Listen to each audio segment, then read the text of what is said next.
sahabat UMKM, masih bersama saya Nurcholis Duyanto. Berbicara tentang UMKM, banyak sekali produk yang dihasilkan dan juga dipasarkan.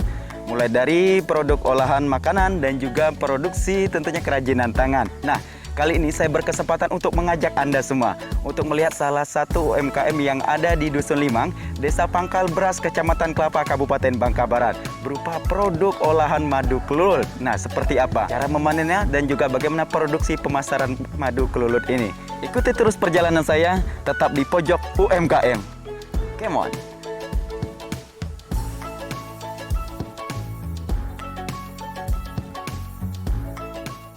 Assalamualaikum Pak Gusman. Waalaikumsalam Bang Holis. Siap, mantap. Lagi apa nih Pak? Lagi panen madu kelulut. Panen madu kelulut. Oh, Iya. Seperti ini madu kelulut Pak. Iya, Kecil-kecil Pak ya? Kecil-kecil. Sama nggak Pak dengan madu lalat itu Pak? Berbeda.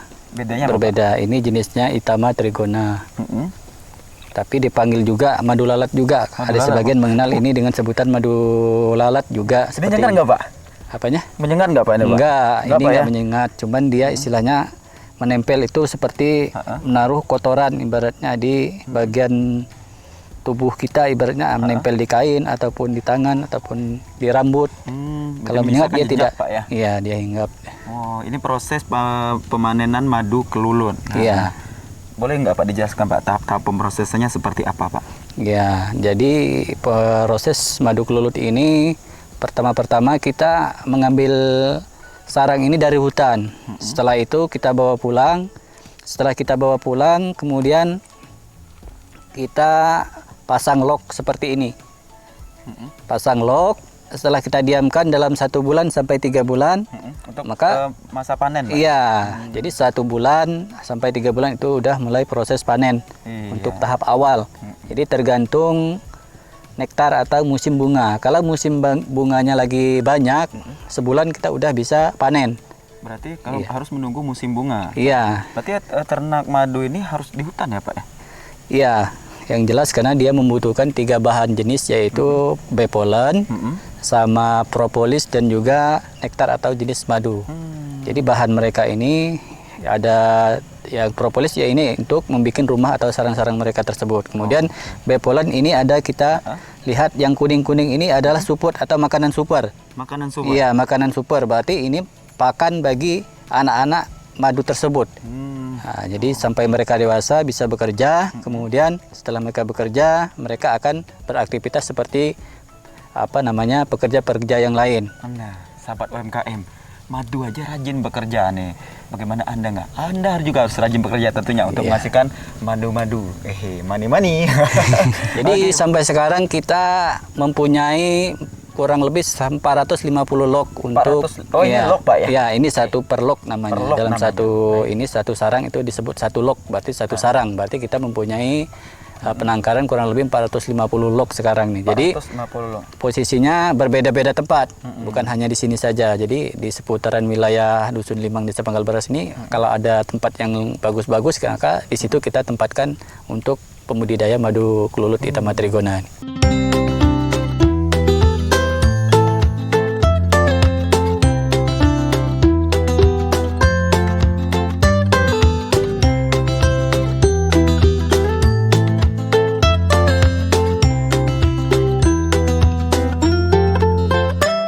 Oke, ini proses pemanenan madunya Pak ya? Iya. Nah, berarti setiap panen itu ukurannya segini Pak?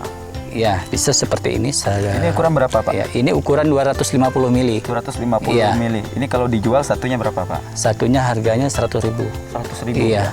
Ada yang lebih besar lagi? Ada yang ukuran 500 mili sampai 1 liter. Itu untuk penjualan hari-hari biasa. Nah, kita kan saat ini sedang masa COVID Pak. Iya. COVID-19. Bagaimana Pak untuk penjualan sendiri dan juga untuk proses panen madu sendiri? Apakah menurun nggak Pak untuk proses penjualannya? Sejauh ini di musim COVID-19 ini alhamdulillah kalau kita bagian pembudidaya madu kelulut ini tidak ada penurunan masalah. Stabil, Iya, tetap stabil seperti biasa, malahan ada peningkatan dari seperti biasa karena madu ini dibutuhkan semua orang yaitu untuk obat atau untuk daya tahan tubuh mereka. Jadi semua orang karena takut dengan virus yang ada di daerah kita itu, maka mereka semua akan membeli madu untuk salah satu penjaga kesehatan tubuh mereka. Termasuk penguat salah satu imun Pak. Iya, Nah, benar sekali. sahabat UMKM, madu ternyata juga dapat menguatkan imun kita. Iya, betul. Nah, minuman sehat tentunya dari bahan yang alami. Iya, buat benar. Anda semua. Nah, sahabat UMKM, ini madu yang langsung dipanen. Iya. Saya akan rasanya coba. langsung. Saya cicipi Pak ya. Iya, boleh.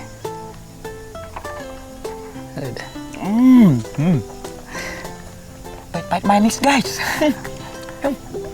Rasanya alami tapi Pak ya. Iya, alami. Oh iya, ini berarti madu yang langsung dipanen rasanya agak pahit-pahit manis gitu Iya, Pak. betul. Ya.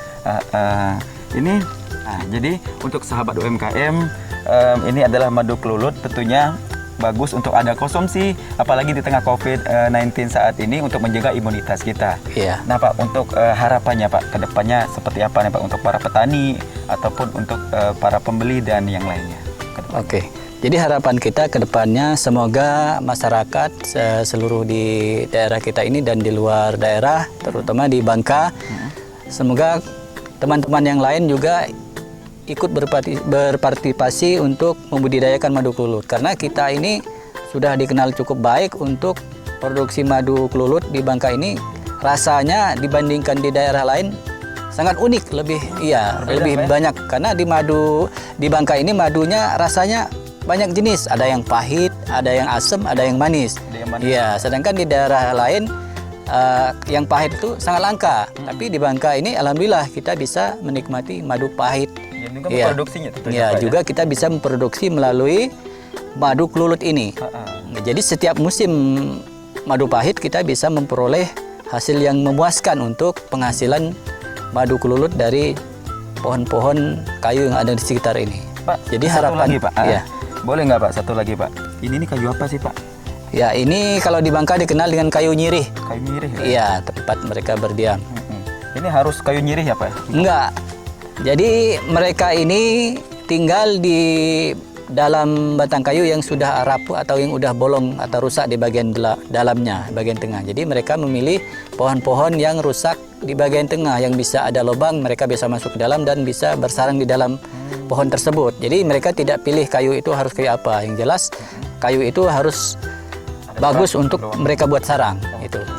Baik, sahabat UMKM, Pipit. itu tadi obrolan ringan kita, Iya. obrolan singkat kita bersama Pak Kusman. Ini dari UMKM Madu Kelulut Itama Trigoni. Iya. Ada semua. Jadi jangan ragu-ragu, jangan segan untuk mengkonsumsi madu, apalagi di tengah COVID-19 saat Iya, ini, iya. menjaga imunitas tubuh kita. Baik, sahabat UMKM, saya akan terus mengajak Anda untuk menjelajah dan melihat tentunya UMKM yang ada di Kabupaten Bangka Barat. Yang kemana-mana, ikuti terus perjalanan saya, tetap di pojok UMKM tentunya. Come on. Pak, nyedot Pak, boleh Pak?